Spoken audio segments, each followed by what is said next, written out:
What's going on, everybody? It's Cody. Welcome back to the channel. Here for this big 5-game slate, Wnba on Sunday. It's going on all throughout football. Not sure if I'm going to do a live stream or not yet. I really haven't decided with NFL kicking off. I just don't know if the viewership's going to be there, and it's just such a horrible contest. Only 2K to first for 5 games is laughable at this point, but it is what it is. Let's break it down team by team. But first, let's look at my lineup from tonight. I wish I hadn't played because Seattle is trolling. Joel Lloyd just not playing. Obviously, Jordan Horston come in, absolutely smashed, killed Gabby Williams. Skylar Diggins-Smith's having a great game, though.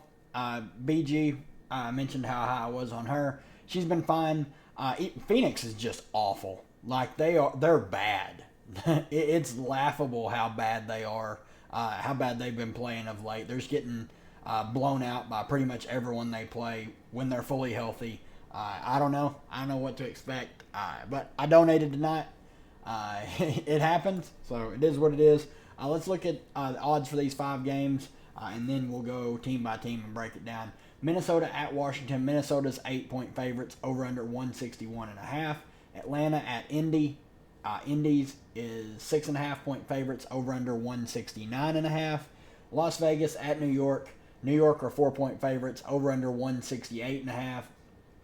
Dallas at Chicago. Dallas are 5-point favorites, over under 170.5. And then the last game of the night, it's not on here because it's Connecticut Sun. The Sun at the Spark. Sun are 8.5-point favorites, over under 157.5. They pretty much just saved us not putting that game up here. It's by far the grossest of them all. Starting off with Minnesota at Washington. On the Minnesota side, there's a lot to like here. Nafisa Collier, 11.6K, looks great. She is one of the best players in the league. Usage is built in. She's always going to have it. No matter what, she can go for 50 pretty much any night, especially when she's shooting the ball well. Courtney Williams, 9K. I'm fine going elsewhere on a bigger slate. Bridget Carrollton, 8K. I'm not paying 8K for Bridget Carrollton, sorry. Alana Smith, 7,900. I think you can play her. I'm expecting right around this 24 to 26 minutes. She's a fine fantasy point per minute player, so she can easily 3x that salary, no problem. Kayla McBride at 7,500. Would much rather take shots on her than Bridget Carrollton for $500 more. Misha Hines-Allen, I think she's a fine play. She should play 15 to 17 minutes. She's playing really well. Thought her minutes might tick down a bit after Alana got back and Dorka played so well, but Dorka got extended as well, so they played Nafisa Collier at the 3 a little bit, so definitely something to keep an eye on. Courtney Williams did play 28 minutes. Carrollton playing her normal 30. It was McBride who saw her minutes get cut, so keep that in mind. Obviously, big ceiling on a player like her, but only 5 spots to go around, so just keep that in mind. Everyone else, I don't really think you need to go there on a slate like this. There is some fantastic value that we're going to talk about shortly. On the Washington side, Ariel Atkins practiced with the team today, so fully expecting her to play. Austin is still questionable, but I don't know if she's going to play. I would be surprised, and even if she does, she's going to be on a hard minutes limit like she has pretty much all season. Emily Inksler, 8,400. No, thank you. Brittany Sykes, 8,000. She's fine, but I mean, only playing 23 minutes. Like, there's no upside in playing her. So I don't really want to play anyone from this team. Like I mentioned before, I don't want to touch this team. I don't want to touch the Sparks. But the Sparks have shown a little bit of life.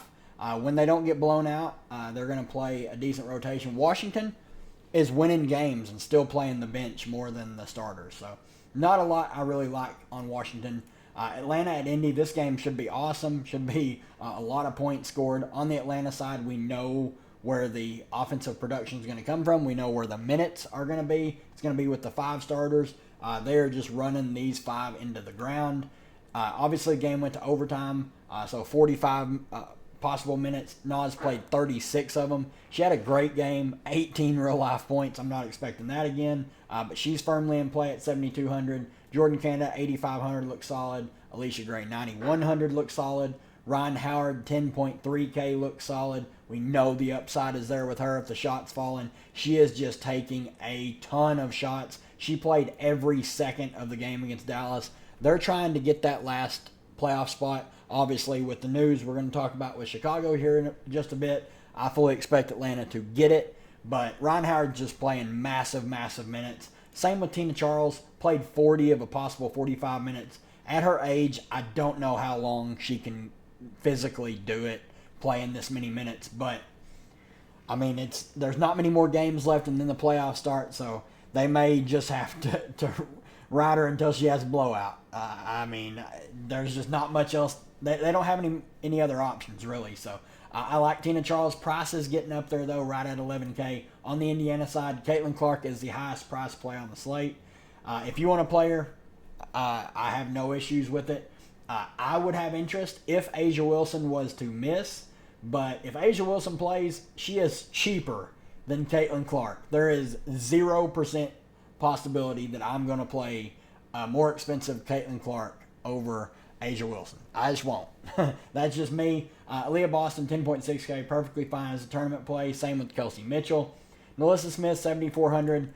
Minutes were okay. They were all right. She shot the ball terribly. It gave me confidence in her that she still played 23 minutes when she did not shoot the ball well. So I think she's going to be safe at about 20 to 24 minutes. 7,400 is a solid price point for her. Lexi Hull, 6,900. Big game after a massive dud. Going to play right around 30 minutes. Price is getting up there, though. I don't want to pay that price tag for her. Dantas, 4,700. Only saw 7 minutes. Really can't recommend her. Fagbinley, 15 minutes. First game back. Was okay. I think she's in play. Everyone else I'm out on. Moving on to the Aces Liberty game. Becky Hammond, after the game, mentioned, I don't know if they are going to have it here, she mentioned that she was going to talk to Asia Wilson about possibly sitting this first game against the Liberty. So we need to keep that in mind.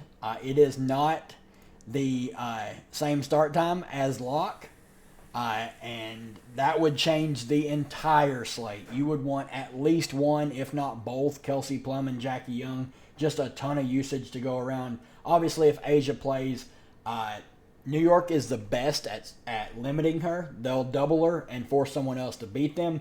But it's Asia Wilson. Anytime she has a down game, I want to go right back to her. So if she plays, I have a hard time getting away from her. If she is out, Kelsey Plum and Jackie Young would look great. Jackie Young below Kelsey Plum in price is laughable. I think Jackie Young is one of the best tournament plays on the slate. She had an awful, awful game against Connecticut, but we know the upside is there with Jackie. Chelsea Gray, 7,800, perfectly fine for tournaments. Gustafson is fine at 4,800 if she starts again. Everyone else I'm pretty much out on. I think you could play Alicia Clark or Tiffany Hayes if Asia Wilson was out, but if Asia's in, I'm just out on everyone else. On the New York side, obviously the big three are the main players you want to target. Stewie being my favorite. Sabrina is fine. 10.7K is steep, but she's been really solid. She shot 5 of 18 and still put up 39 fantasy points, just stuffing the stat sheet. So I think she's viable at 10.7K. Obviously, my favorite play of the big three is Jonquel Jones, just because of her price. Sub 10K, just a huge ceiling on Jonquel at sub 10K. She's one of the best point per dollar plays on the slate. Benaj Laney got a price increase. I still think she is viable. She played 31 minutes. Would expect that same amount of minutes going forward. Fibich come off the bench, played 24 minutes, played well. I don't really want to go there at 7K. Sloot, back on her ways, like 15 minutes to 22 minutes. I think this is the max minutes that she's going to play going forward. So she's fine as a low-owned tournament option, but not someone I'm really that interested in playing. Then everyone else, I don't think you need to go there. Moving on to Dallas at Chicago. We know Dallas is a fantasy carnival, but this is a game that is very winnable for them, and there's a lot of pieces that you'll want to have in this game for sure. Obviously, on the Dallas side, big four or bust. Don't want to play anyone else down here. Don't know who's going to play between Sheldon and Uzun, how that split's going to work out, so I just fade it. Big T, 8,900. Price is a bit much, but she can still get there. She's been playing well of late. Natasha Howard, Satu, Arike just own massive upside. They take almost all the shots on offense. They play pretty much the entire game. I think all three are firmly in play for tournaments. I think if I had to pick one as my favorite, it would probably be Satu, just because she's just an offensive nightmare to guard. Guarding her, she always has a matchup advantage, just because she moves like a guard, but she is tall. So I think she would be my favorite of the three. On the Chicago side, big news. Angel Reese is out for the remainder of the season. She's having surgery, so opens up a lot. Izzy Harrison at 4,600 looks amazing. She's a good fantasy point per minute player. She should move into the starting lineup. If she's going to play 30-plus minutes, she's an absolute must-play on this slate. By far, best value on the slate. Maybe even the best play on the slate, just point per dollar wise.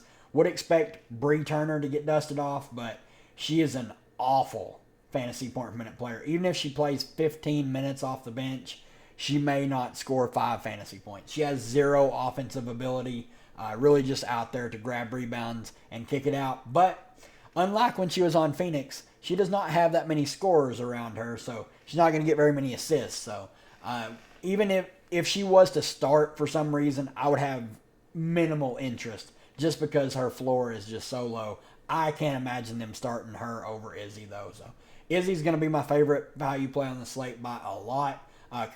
Kennedy Carter, 9,600, looks amazing. She come out. They absolutely had to have this game against the Sparks. She played 31 minutes, put up 38 fantasy points. She's going to take just a ton of shots. Love the upside in her. Camila Cardosa should have to take on more offensive output with Reese out. Going to get a lot more rebounding chances as well. I love her upside for tournaments. Onienwer and Allen are still a bit overpriced. I think you can take shots on both of them, but I don't really want to on a 5-game slate. Then everyone else here I'm pretty much out on.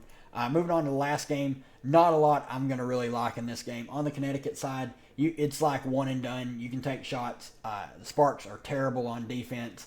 Alyssa Thomas, 10K flat. I think she's a solid contrarian tournament play. Dewana Bonner, 9,200. Feel the same as AT.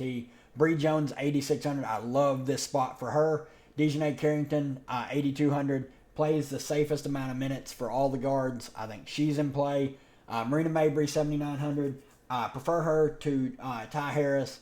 She's got a lot of scoring upside. Then everyone else I'm pretty much out on unless you think the game blows out. You could play Burton or Nelson Adota. I just don't like chasing stuff like that when there's such clear value elsewhere. So then on the Spark side, not a lot I really like. Obviously, big news last game was Ray Burrell got the start over Talbot. Talbot was almost a DNP. She played like 5 minutes.